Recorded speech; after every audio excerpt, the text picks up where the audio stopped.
Okay.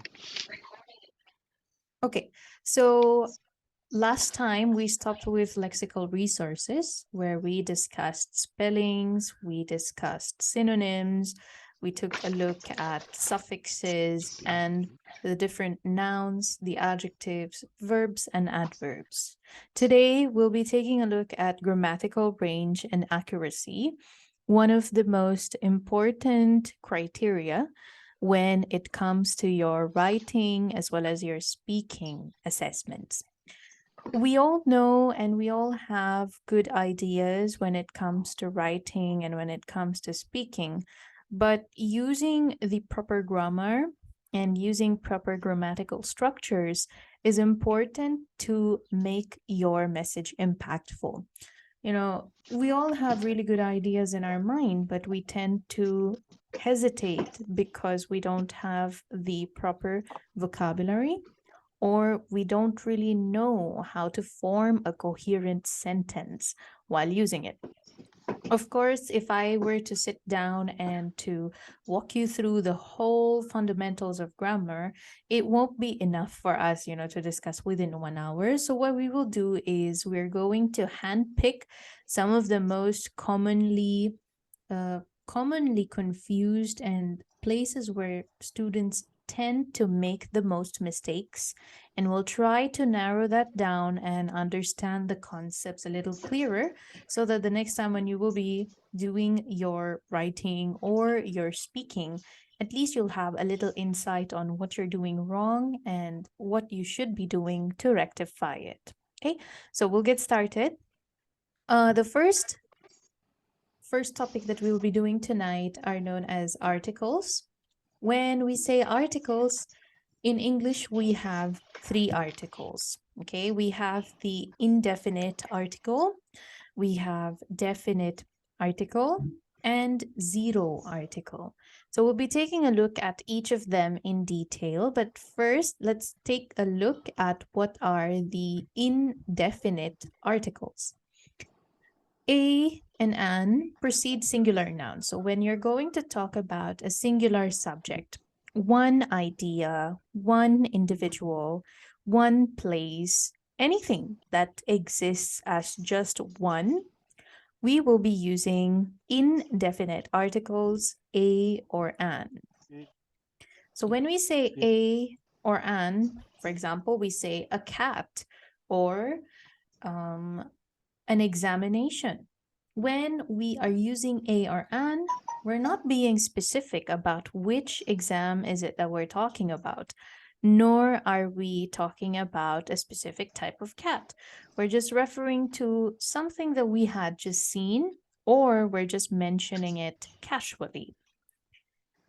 A will be used for all words that begin with a consonant. Okay, so when we say consonant, these are all the letters of the alphabet except for the vowels. So we have 5 vowel sounds. We have A, E, I, O, and U. If any of the words begin with these vowel sounds, then you will be required to use article an instead of a. Okay, so in this case, an example would be an examination instead of a examination. Okay. Now, specifically keep in mind that we are focusing only on the vowel sound, okay? We're not focusing on the vowel as is, it is the sound that matters. When I say the sound, let me give you an example. Let's go with letter U. We have uniform, university, and then of course, let's say we have the word understanding. Now, when we read the first two words, uniform and university, these two words have a U sound to the beginning.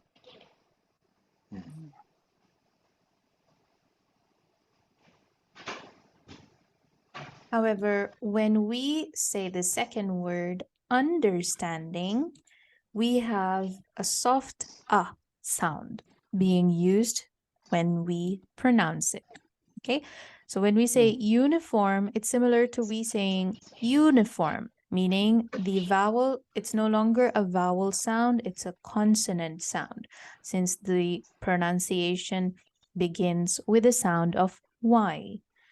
Understanding, on the other hand, or umbrella, we don't say umbrella. We don't say understanding. We say umbrella, understanding. So in this case, we will be using article an before it. We won't be using a, we'll be using an. An understanding, an umbrella, and so on. However, when we say uniform, university, we will not say an uniform or an university. We will say a uniform or a university. Okay, so you have to keep in mind we're focusing mainly on the vowel sound, not the vowel. Okay, because if you will focus on the vowel alone, it would lead to confusions. Like here, university, uniform, they all begin with the sound of Y. Henceforth, we're using A. Okay, but when we say understanding, we're starting with a soft A sound. Understanding. Henceforth, it will be an understanding. The same rule also applies for certain words that do not begin with a vowel. For example, with letter H, we have hour. So when we say hour, or we have another word, honest. Honest.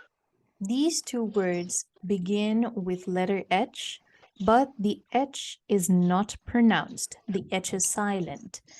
Our pronunciation begins with the second letter, which is a letter O, right? We say hour and honest. So in this case, we will not say a hour or a honest. We will use article an hour, an honest. Okay. Okay, so you have to kind of clear this out. I've heard people say honest, hour, and that's okay, okay? As long as you will be rectifying your errors now and moving forward, you will not be pronouncing it in that way. Consider it as a progress, okay? Because certain schooling systems, certain education systems teach you that way. So I can't really find fault with you pronouncing it that way, okay? So therefore, correct your pronunciation. If you've been pronouncing this as hour and honest, we don't pronounce it that way. We're going to keep the H silent. Okay, so it's hour and honest. Okay, so we move forward. We have some tips there. Let's take a look at what the tips say.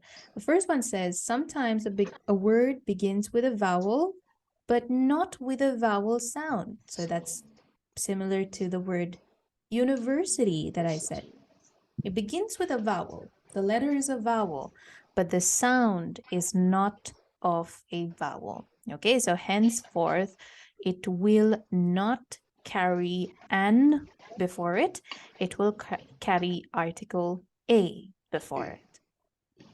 But let's say that the first letter of the word is a silent consonant. So here, if the second letter or the pronunciation of the word begins with a vowel, we will use article an. Honor. Yes, that's right. Honor. It is not honor. It is not honest. It is not hour.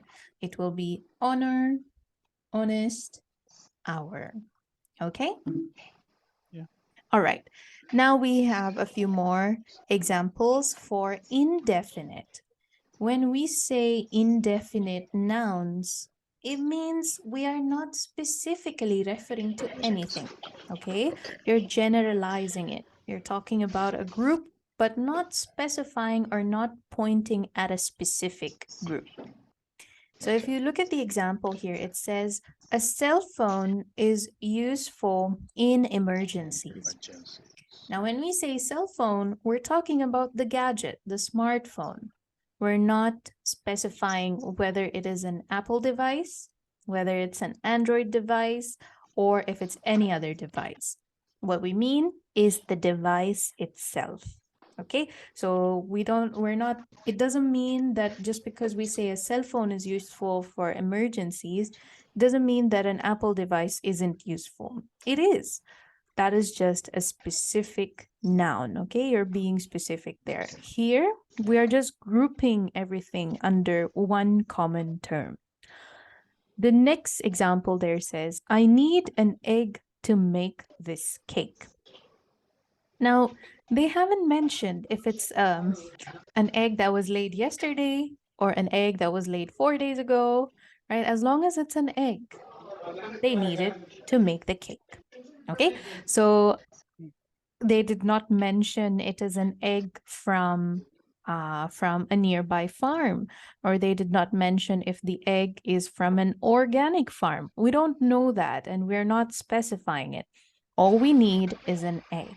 Okay, so when we use articles a and an, which are known as indefinite articles, it signifies that we are talking about, or we're using a general term for a particular subject.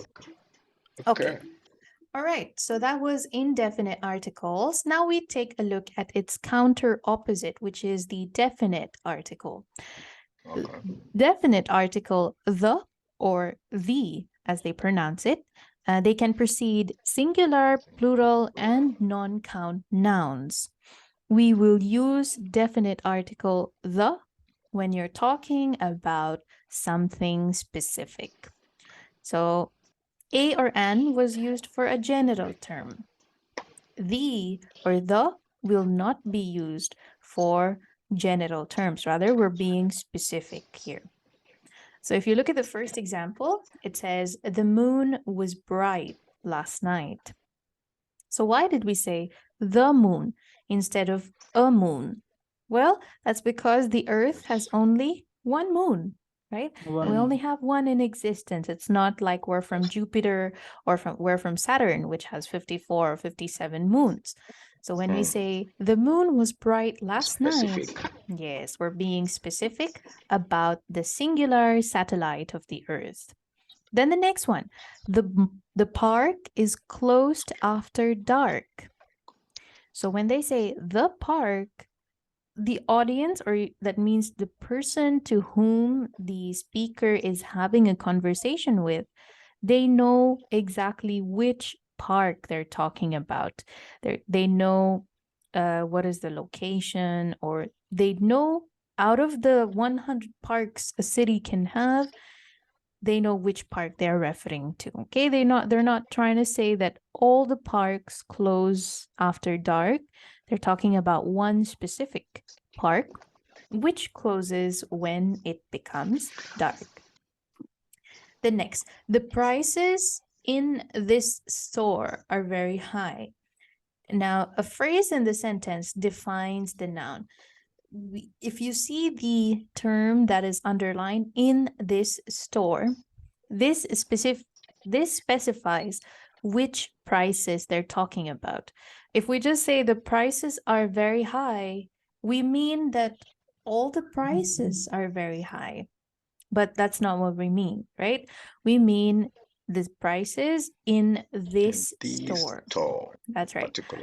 A particular store, a specific store seems to be high. Then the last one, a machine squeezes juice from oranges. The machine can process 100 pounds of fruit an hour. So here, the first one is just generalizing the machines. The second sentence is taking something specific. So we're talking about that particular machine, and it can process 100 pounds of fruit an hour. Okay, the first sentence is just talking about any machine which could squeeze juice or which could squeeze pulp out of fruit. But in our second sentence, we are talking about the machine that particularly squeezes juice from oranges. Okay, so we're specifying it. Okay, aside from this, we will use definite articles for monuments, different monuments of the world which exist as one. Just think of it this way. If it exists only as one, there's only one original, and you cannot find it anywhere else, then we have to place the before its name. Like, for example, the Statue of Liberty. How many statues of liberty do we have? Only one, right? Do we know what is the Statue of Liberty? Where can we find it? No idea? No idea, ma'am. Okay, we don't know. You have to voice out. You have to let me know if you don't know what Statue of Liberty or if you don't understand something that I'm mentioning. Statue Because of we're using Liberty. the sparks. Statue of Statue of Yeah. Liberty is, do you know the blue-green woman in New York that holds a torch? Yeah. It's a big statue. Yes. It's a Okay, big like the statue. statue.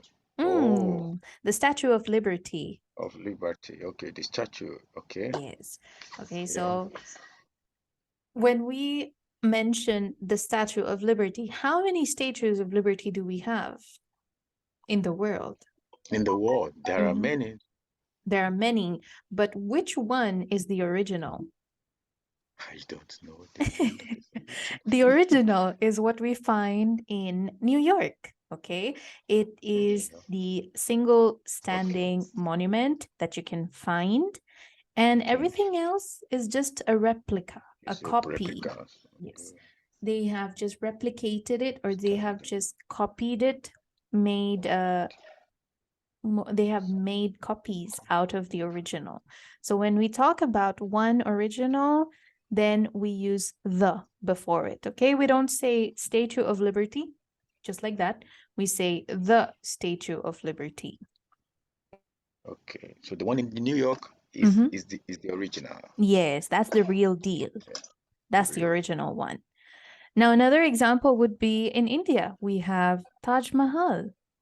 So how many Taj Mahals can you find in the world? Only one. Only one, ma'am. Only one. And it is in Agra.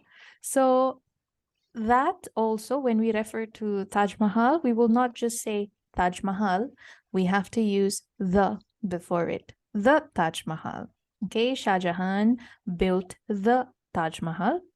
And then anything else, when you're going to use it as the subject in a sentence, ensure you're going to use article the before it. Okay, now you might come across sentences or you might come across subjects that don't require articles. Why? Because they are plural or they are uncountable nouns. When we say uncountable, it means physically you cannot count them. Okay, like for example, the first one there, we have cities. We can say one city or two cities, but can we really count all the cities in the world? No. No, you cannot. There are many. Okay, so when we are talking about an uncountable noun and it is indefinite in nature or it is plural in nature, we do not require articles.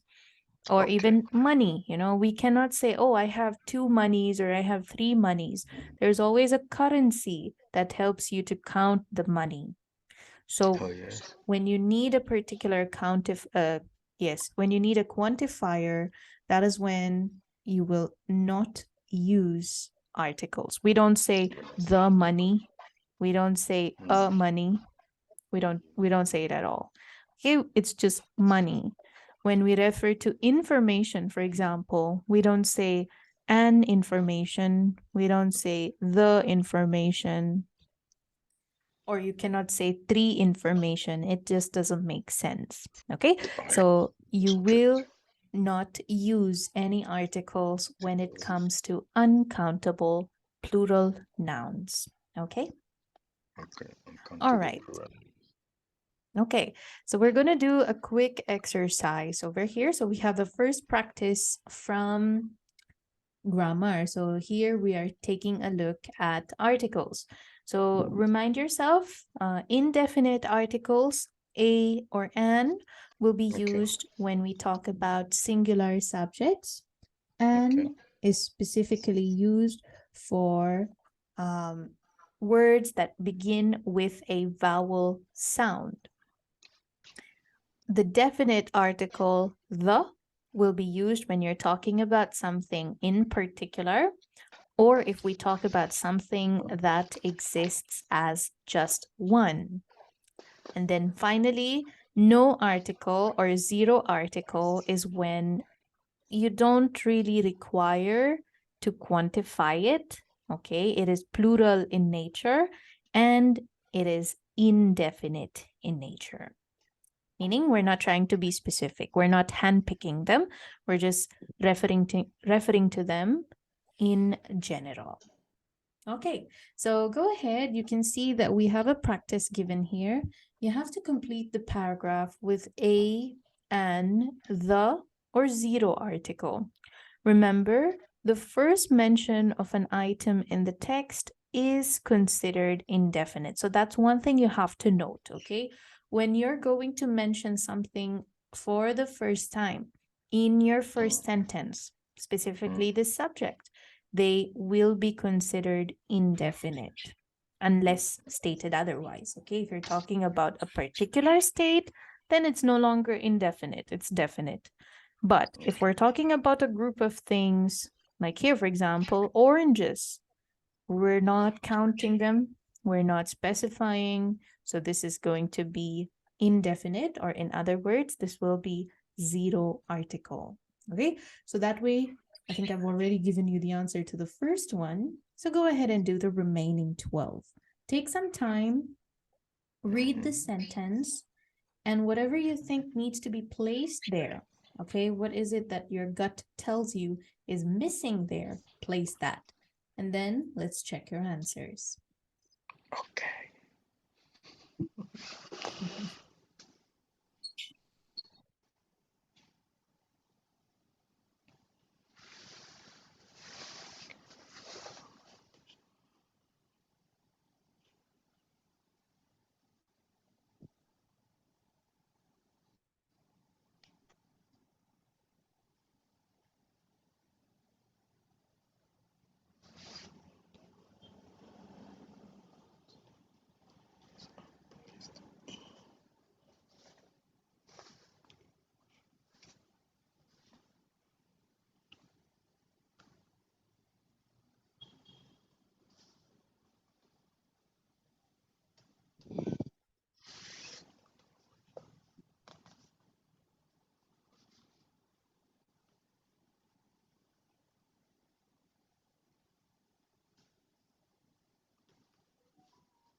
Okay, done. 1 minute, 60 All right, seconds. 60 seconds. Okay, okay. Yes.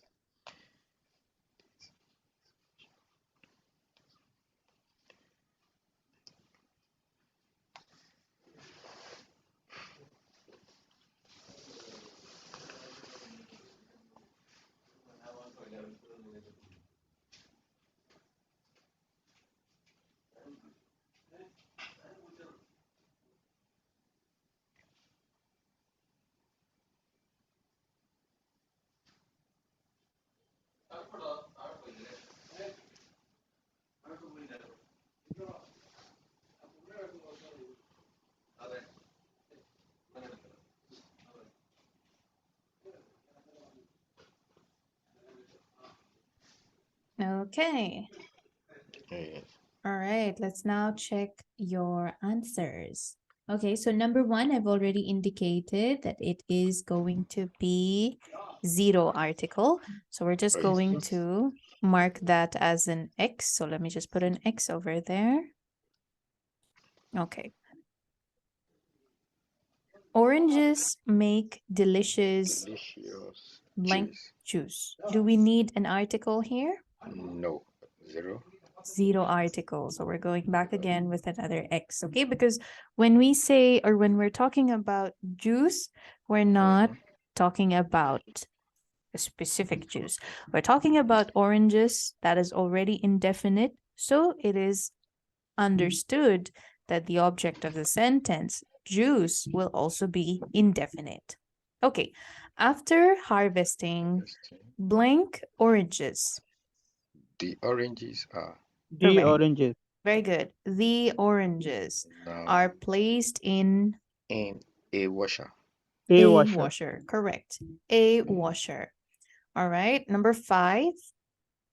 And the washer The uses washer use All right. The washer, because now we're being specific. Yes. referring to that washer. Correct. We're referring to Uses that washer. Okay. referring. The Right. washer uses Uses water. water. the So water.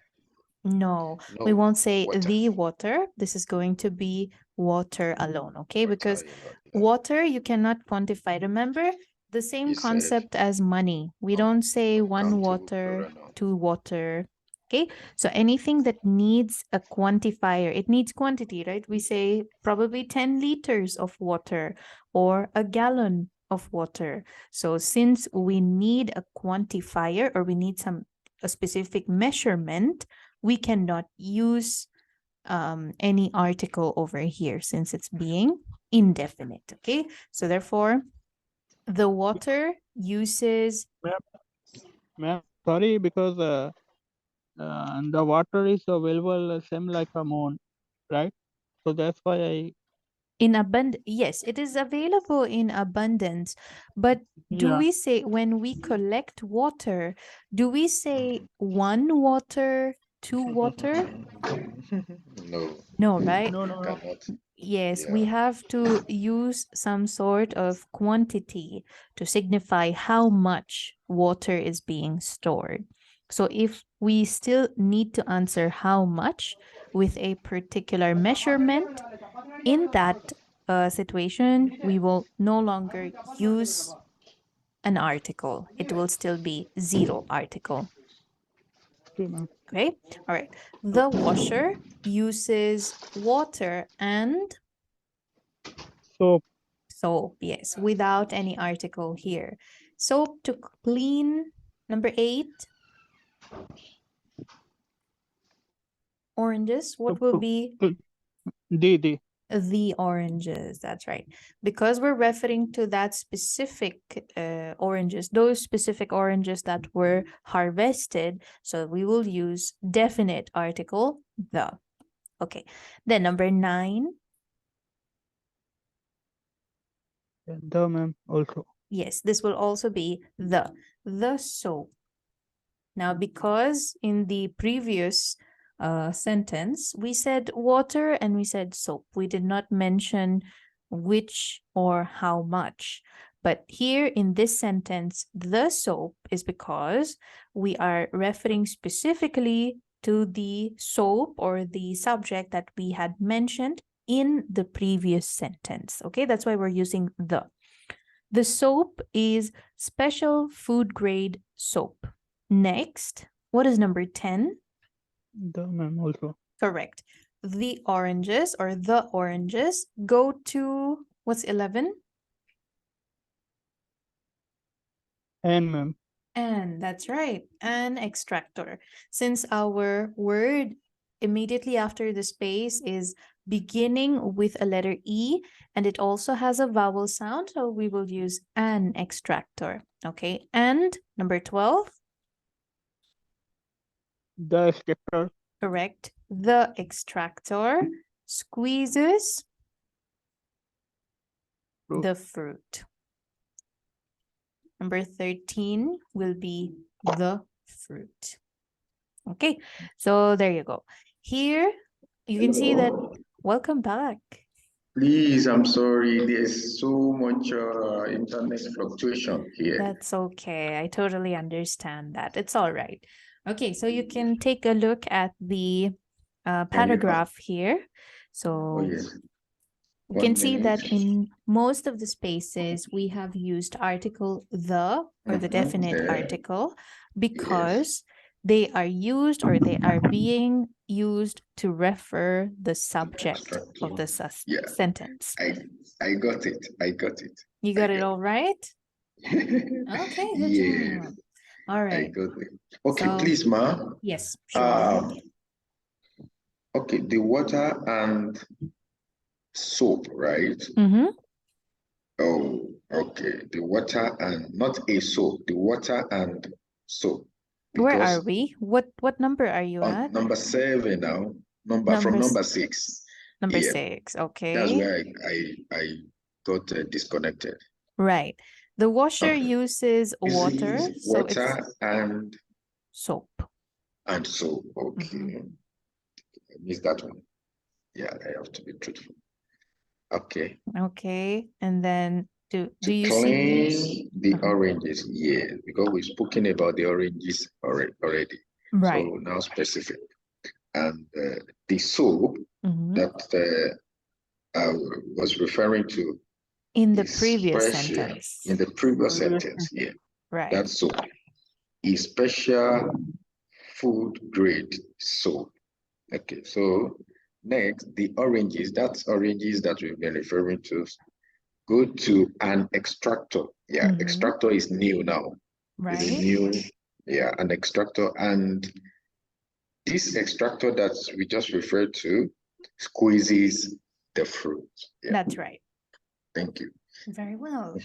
Okay, so we seem to have understood the concept of articles there. So good job. So I hope when you will be taking your tests and you'll be writing stuff up, you will not make mistakes with articles, okay? Okay, we will try. Okay, all right. So you're going to try that out. Okay, you need not wait until I give you a writing assessment. There is another exercise that's given, or practice 2, as you can see here. So let me explain to you. This is going to be part of your homework, so you need not hand this in tomorrow. Probably by Saturday, you'll have to hand this in. So what you need to do is you're going to write a paragraph describing the steps for washing dishes. So doing the dishes. It's an everyday chore that everybody goes through, especially when you live in a foreign country and when you are, you are providing for yourself. Everybody needs to do dishes. So, washing. Oh, yes. What you need to do here is you are going to use the list that's given here. You can see we have a list of nouns. That means list of things that you would be using when you start washing dishes and plates. Then we have verbs, the actions involved in washing dishes. Washing, yeah. And then adjectives, of course, the different qualities or the different descriptions, describing words that you can use when it comes to washing dishes. Okay, so you can try this out. There's no specific right answer. You can be as descriptive as you like, and then I'll be taking a look at it when you hand them in to me by Saturday. Okay? Okay. All right. So this is homework, right? Yes, this is going to be homework. Hang on, let me tell you what page number that is. That is page 197. Okay. Practice 2.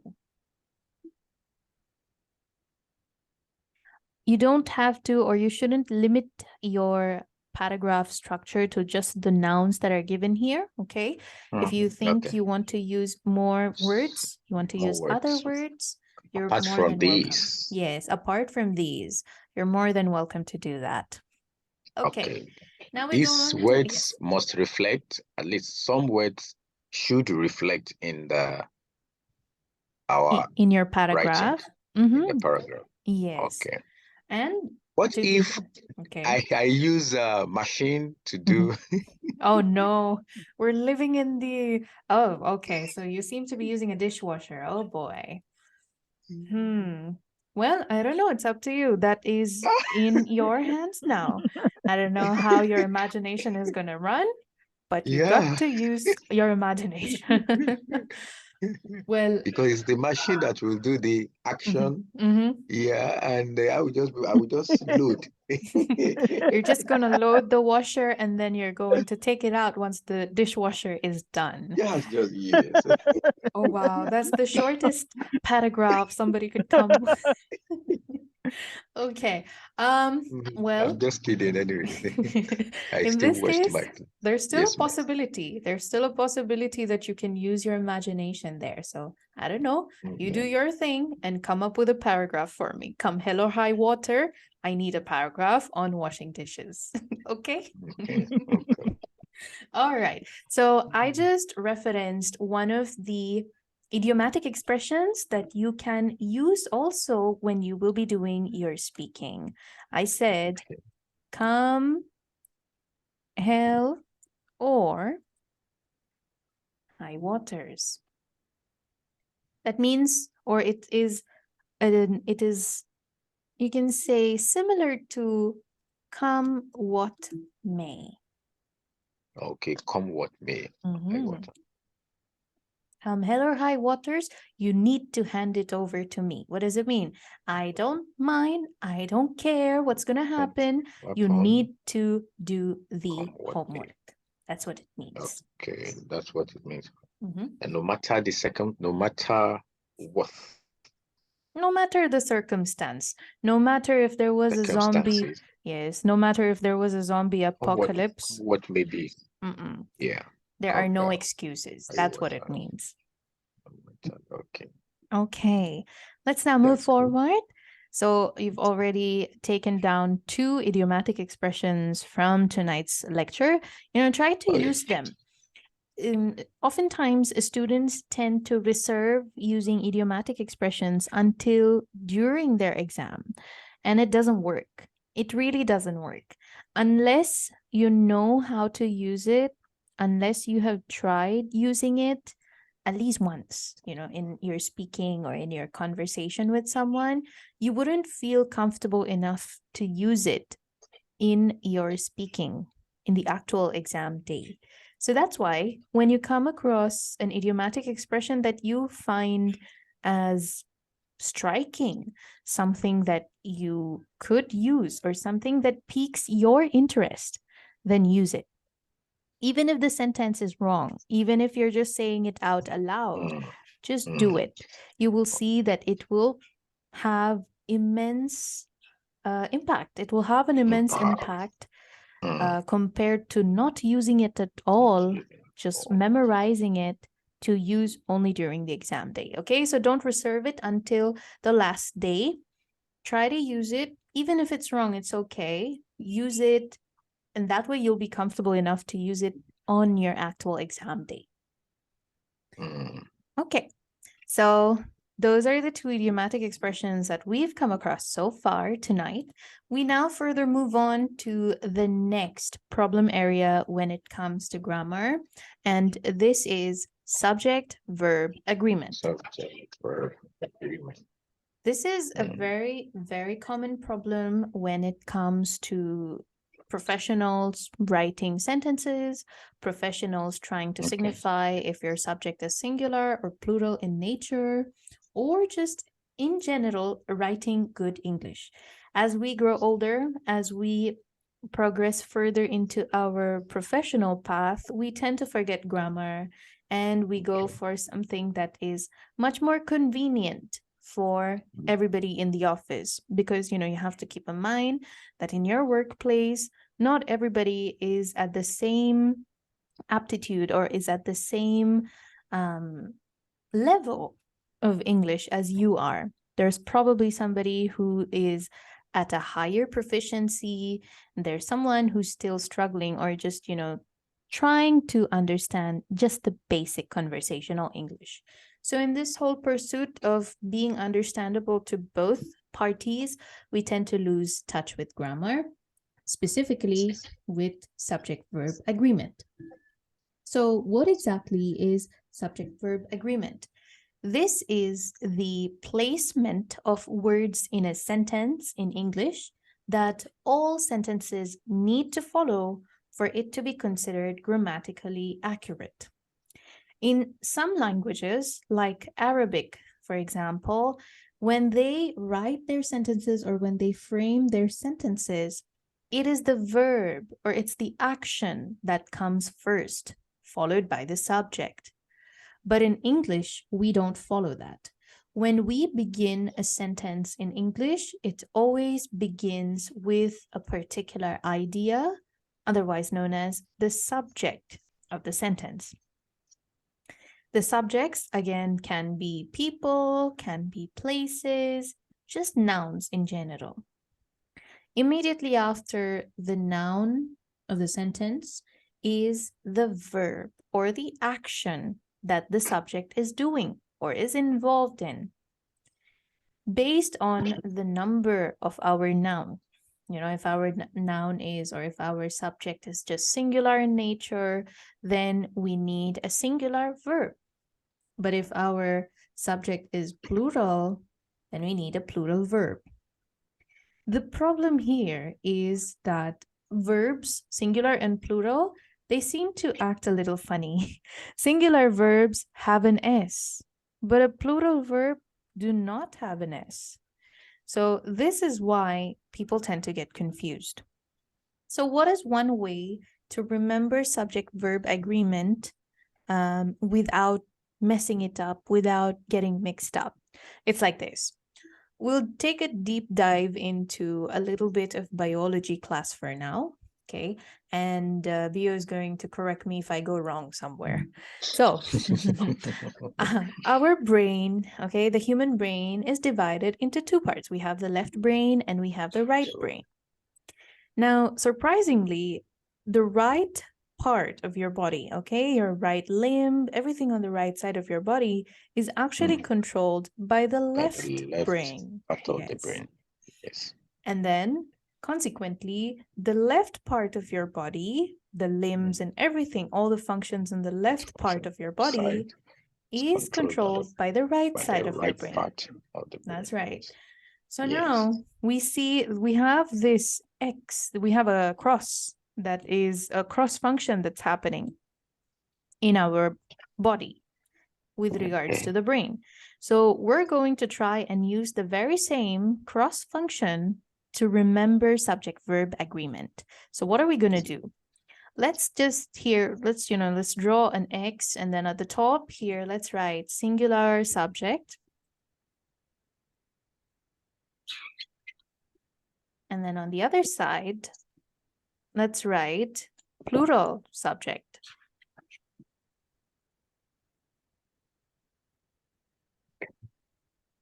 Okay, now below, let's write singular verb.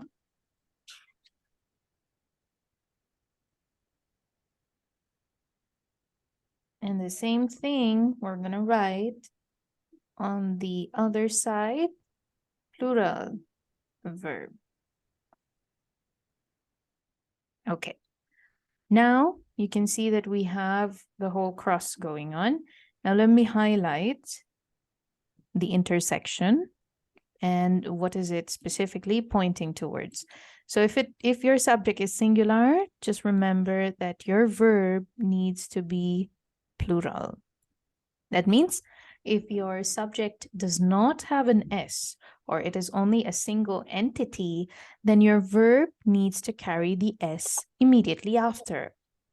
However, if your subject is plural, okay, we have more than one entity that we're talking about or we're referencing it to, then your verb need not carry an S. Okay. Again, Ma, please. Again, okay. If your subject is plural, let's say that it is multiple ideas, multiple people that we're talking about, then your verb need not carry an S with it. since Okay. the With the S singular will already verb. be with the subject, the plural subject. Okay. Okay, but if your subject is singular, one person, one entity, then your verb needs to carry an S, or it needs to be plural in nature. Okay, like For example, no let's try one knows to tomorrow.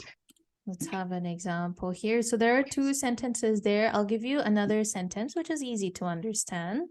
So the first sentence is the boy likes bananas. Now here, our subject, can you help me out? What is the subject in this sentence?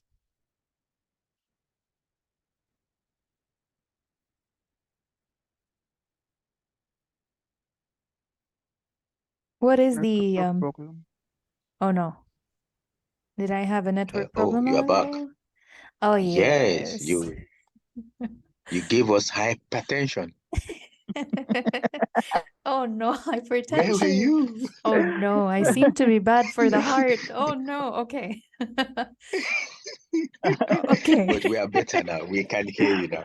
Oh We are now wow. good. We are Oh, good. good grief. Okay. So here we Yes, ma'am. have the first sentence. The first sentence says, the boy likes bananas. So our sentence is simple, very simple, so that it will be easy to comprehend. May I know, or tell me, what is the subject in this sentence? The subject is the boy. The boy, Boy. yes. Okay, so the boy is the subject in the sentence. Can you tell Yes. me if this is a singular subject or a plural subject? It's a singular subject. Singular Single subject. correct. That's right. We're Yes. talking about one boy. Hence, boy. if you look at our verb likes, we have added an S to it. Oh, yes. So that's a plural verb. That's a plural verb. Okay. Conversely, let's say we have a plural subject, the children. The children go to school. So here, our subject is children. So children are they singular or plural? Plural. That's plural. Plural, ma'am. So since our subject is singular, our subject is plural, our verb remains the same without any Singular. change. Okay, it remains Okay. as singular. So the children go to school. Okay, so this is subject-verb agreement. Just keep in mind, there's this whole cross rule happening. If I have a singular subject, my verb will be plural. But if I have a plural subject, then my verb will be singular. Yes. Just remember the cross rule. Or if you don't know the cross rule, just think of the S. If my subject has the S, my verb will not have an S. But if my subject has an S, if my subject doesn't have an S, then my verb requires an S. Okay. Okay. All right. Another thing to note is that this subject-verb agreement rule, okay, the cross rule will be applied only to simple present tense. Okay, we don't apply it to all the tenses. It's only for simple present tense. Simple present tense talks about facts. It talks about truth. It talks about universally accepted facts. It talks about routine, habits that you follow on a daily basis, and things blessing. And anything that is proven scientifically. Okay, so that is where you will be using the simple present tense. General truth, universal truth, routines. Routines, habits, and scientific facts. Okay, so these are the 5 places where you will use the subject-verb agreement. Okay, take Again, note. please. Routine. Routines, habits, Scientifically proven. Scientifically Proven proven facts. facts. Yes. Universal truth and Universal truth general truths. and general truth are the only sentences which will follow the cross rule for subject-verb agreement. okay, which will follow the cross rule For subject-verb agreement. for subject verb agreement. Okay. Okay, so now let's dive in and let's take a look at some of the examples that are given here. So the first example here, if you see the sentence that is in bold, it says the chart shows enrollment in different classes. So you can see chart, the subject is singular. That is why our verb shows has S to it. Okay. The chart, singular verb, singular subjects Subject. rather, and the plural verb. Yes, just like you explained the other time. The boy likes bananas. Yes. And then the second sentence here, you can see it says the charts show enrollment in different classes. So since it is multiple charts, so our verb remains the same without any changes. Okay. All right. Now, another thing you'll keep in mind when we're talking about uncountable nouns, okay, when we say milk, when we say education, intelligence, information, all of these require some sort of quantifier to understand how much is going on. But if we're just referring to it in general, then you will treat them as a singular subject. Okay, so you can see here, milk contains, education opens, money does not. Okay, so in this case, the subjects, milk, education, and money are considered singular. And our verb will be plural. You can see all of it has S, contains, opens, doesn't. Okay, so all non-count nouns, or can we say non-countable? Uncountable nouns, yes. Okay, it carries singular verb. It says takes a singular verb there, but write it as plural verb because that will be easier for you to understand, because your mind registers singular verb as verb without an S. Okay, so milk in this case, is singular. Is singular? Oh, milk. Okay. Okay. Same goes with education. We're considering that as a singular entity, hence singular.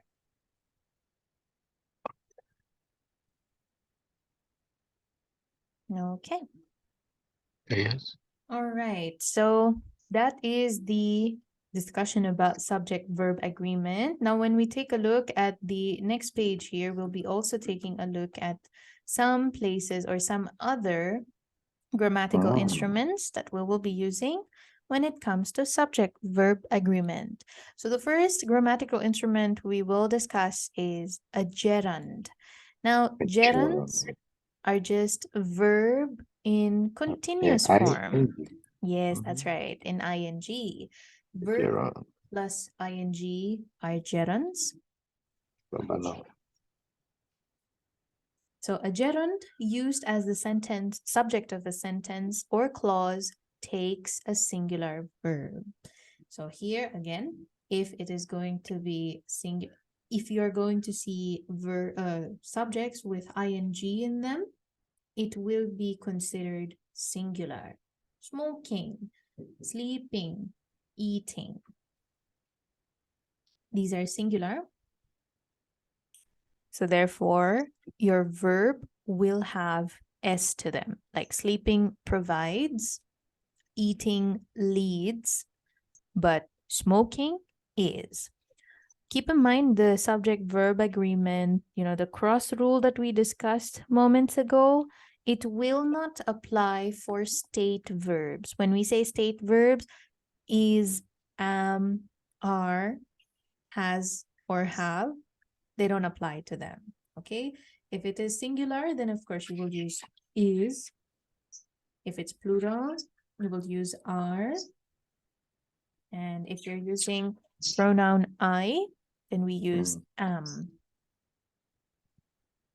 Accordingly, has for singular subjects, have for plural subjects.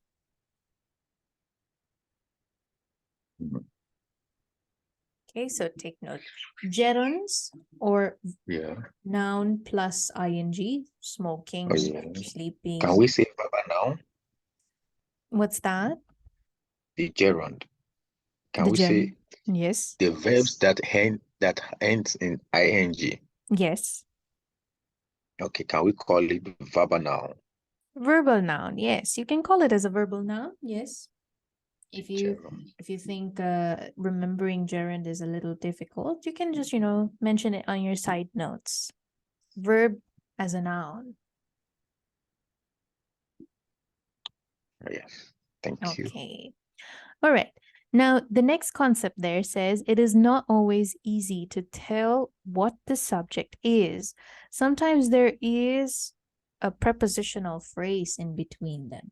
From our lessons that we had face-to-face, prepositional phrases, like I said, are a group of words that begins with a preposition. So in this particular sentence here, you can see at that store is inserted in between our subject and our verb. In the previous sentences, like here, sleeping provides, there's nothing separating the noun and the verb. So it was easy for us to identify if it was singular or plural. However, here we have a prepositional phrase. We have a group of words that has been inserted. So this could lead to a little bit of confusion, as in, is my subject singular or is it plural? Because here, when we say prices, we assume it is plural subject. But when we see at that store, we get confused that, oh, it's store. So perhaps our subject is singular. Kind of get that confusion there. But do not be fazed, okay? If you see any group of words that is inserted between the noun and the verb, which is either a prepositional phrase. Let me type it there here on the side. We have prepositional phrase. And the second one, which I'll be discussing in a moment, are relative clauses. If you see either of these inserted, do not look at them because they'll confuse you. Rather, focus on the subject of the sentence. So how can I find the subject of the sentence? If it is a prepositional phrase, just look for the word just before the preposition. Like in our first example, our preposition is at. So the word just before it, prices. So plural, right? Prices is plural. So therefore, our state verb will be are, plural verb. Okay, the prices are quite low at the store. So we can say that. Yes, the prices are quite low at that store. Yes, you can do that. That is one way to frame a sentence. And then if you take a look at the example number 3, tourists from all over the world. So here there's a tendency to be confused with world because world is just one. So we might think, oh, this is a singular subject. No. Look at the group of words. We have a preposition from being used there. Just look at the word just before it, tourists. This is Mhm. plural, right? We're not Mm. talking about just one person. We're probably talking about a group of people. So therefore, since this is plural, we use the cross rule and our verb will be singular. Mm. Okay? So tourists from all over the world But the word visit here here every year. Okay? Oh, you mean they visit Kuwait every year? No comments. Okay, well. Okay. So, well, they probably visit. We don't know. There's nothing really for tourism here, but maybe in the future, yes. Yeah, you Oh, never yeah. know. Okay. So now we go to the second sentence here. The second sentence says, the man who owns these houses These houses doesn't live doesn't near live here. near here. Okay. So we have our relative clause, Relative clause. Okay. who owns these houses. Just remember that relative clauses are a group of words that begin with a Prepositional relative, phrase. no, they begin with a relative pronoun. Oh, yeah. Okay, so when we say relative pronouns, we're talking about the WH questions: who, when, where, whose, that, and which. So if you see any group of words, a clause that begins with any of these relative pronouns, then you will have to look at the subject first.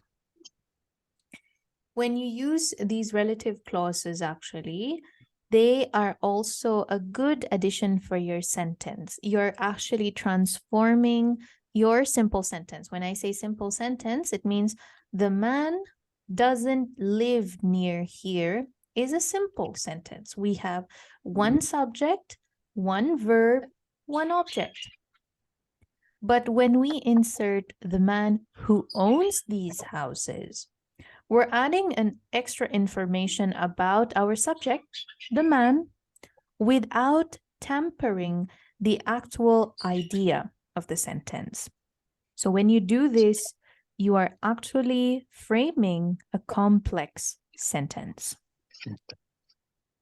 Okay, so when you are going to insert additional information about the subject using relative clauses, then that is known as a complex sentence, provided the main idea of the sentence is not tampered.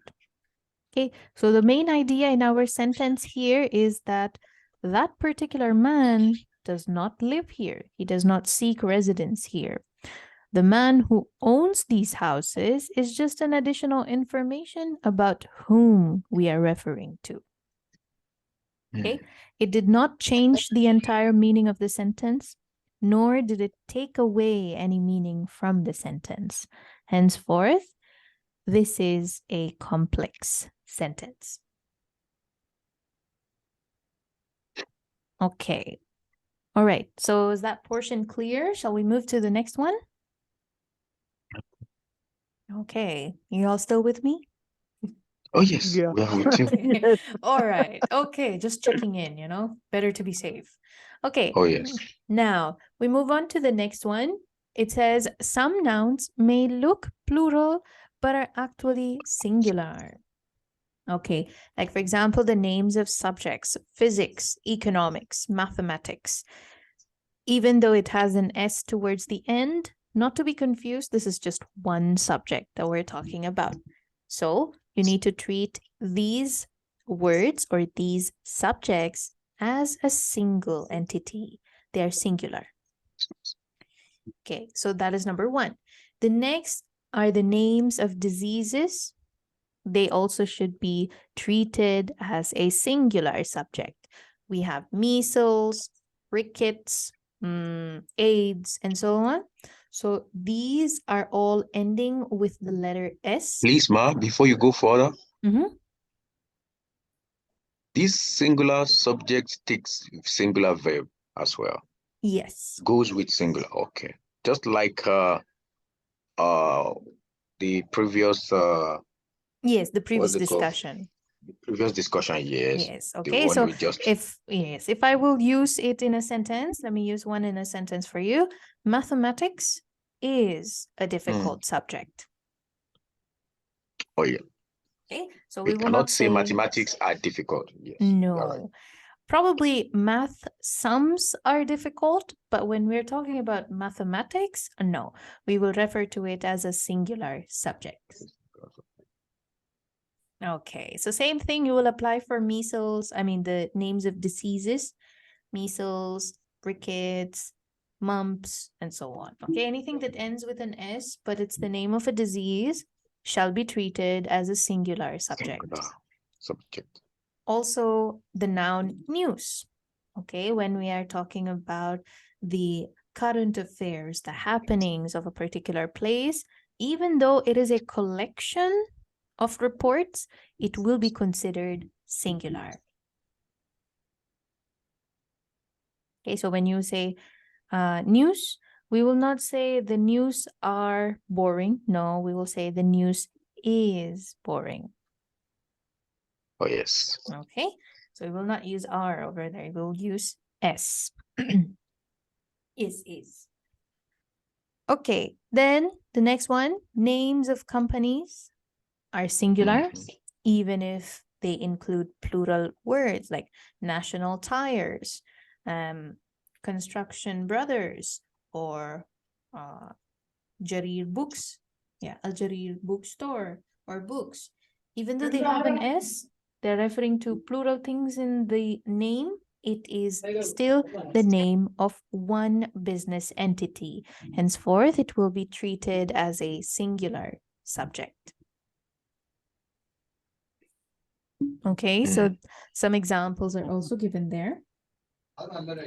Then sums of money take singular verbs. So when we say sum, that means we have a particular quantity of $500, $20, $2.50. Here, even though we have the quantity, it says 500, 1,000, 10, 50, or 5. Even though it is a plural number, it will still considered singular. Okay. Singular. We will not say $500 are a lot of money. No, $500 is a lot of money. So just keep in mind, even if we say 20 KD, 20 dinars, we don't say 20 dinars are enough. No, we say 20 dinars, 20 dinars is enough. Yes. All right. Okay, all right. Then the last portion here, words that begin with every and no. So when we say everybody, everything, nobody, nothing. Everyone. Yes, everyone. So here you will use singular. Singular. Everyone or everybody is tired. We don't say everybody are tired or everyone are tired. No, everyone is tired. Okay, so you will treat it as a singular. When we say every, the idea behind it is each. When we say nobody, when we say nothing, when we say no one, then here it will be considered also as singular. Okay.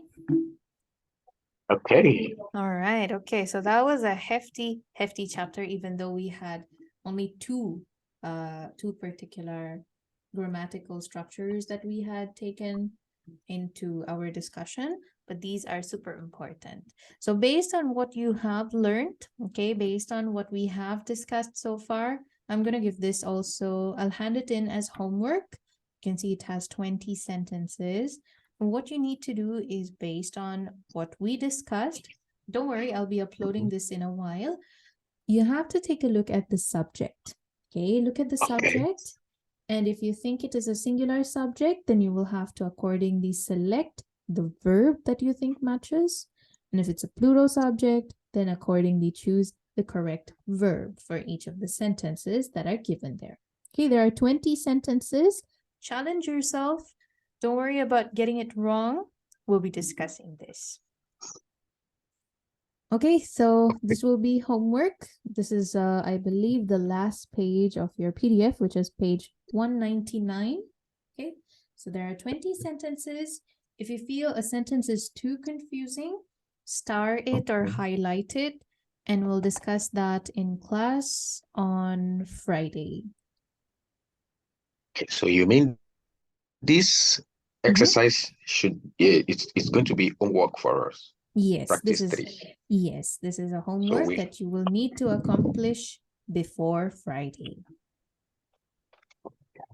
Okay, because before we start our new lesson on Friday, I'll be checking the sentences for this. But then, you know, if the others were not able to catch up with the recorded session, then I'll probably call that off. I'll check it during your break times for both of you.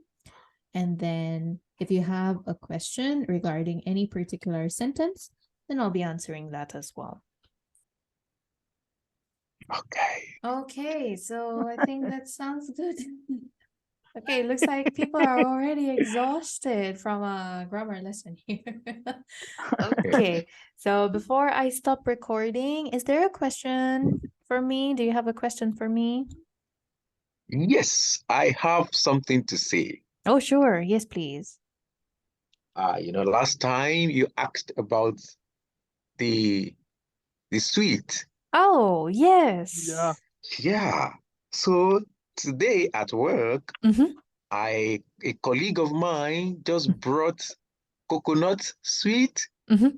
for me. I said, wow, you are in the spirit.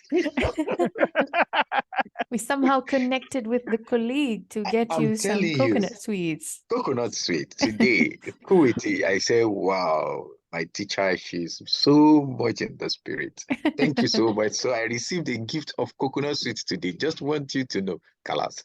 Oh, wow, my pleasure. That's very nice to hear. You know, just a simple coconut sweet reminded you of me, and that's in our Yes. class. That's really nice. That's very Okay. heartfelt and very sweet of you. I hope you enjoyed it Yeah. though. Oh, yes, very sweet, sumptuous, like you taught us. Oh, scrumptious. Sumptuous, Okay. yeah. Look at y'all improving your vocabulary and grammar. Okay, okay. Okay. So it's a pat on the back for me. I think I seem to be doing a fairly good job at this. So as long as you are improving, that's a win for me. So yeah, Thank you that's so all that much. matters. Okay. Great. Further, do we have any questions for me? Nothing. Please, I want to just you know, uh like plead if we can, all the homeworks that you've been giving us, Mm-hmm. I will suggest if we have more time to go over them and then, Oh, you you need some brush it time up for with it? us. For you to brush it up with us, sometimes Mm-hmm. when we do the homework, Mm-hmm. with our whole knowledge and understanding might not be perfect, but Mm-hmm. when you come to the class and you have a time, maybe Mm-hmm. 20 minutes for our homeworks, Okay. yeah, Okay, I can do that. I think that's all right. so don't leave homework just mhm. for us alone.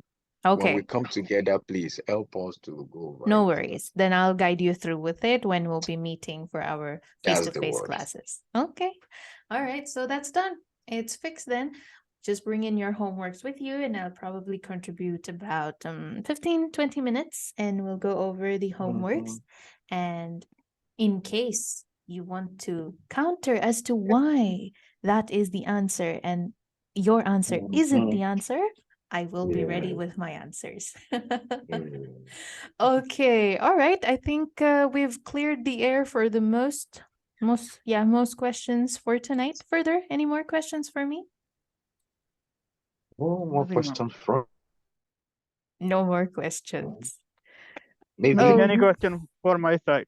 oh, oh. What are they? Yeah, nothing. We sitting here. We are very few today, ma. Just two of Yes, us. just And a yet, handful. Yes.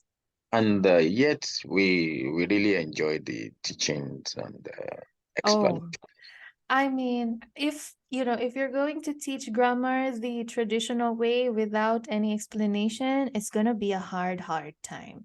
So sometimes you have to Hmm. let loose, and you can't really think within the box. You got to think out of the box also sometimes. So, we're not school kids anymore. You can always use every single resource that you have within your reach to make it easy because, we're not as sharp as school going kids anymore. So we really need something that would impact you, that you would remember as an adult. So it's a good thing. So I think it's a win-win for me that you're able to enjoy it, you're able to understand it. So execute what you have learned tonight. Okay? Okay. All right. So let me go ahead and stop recording.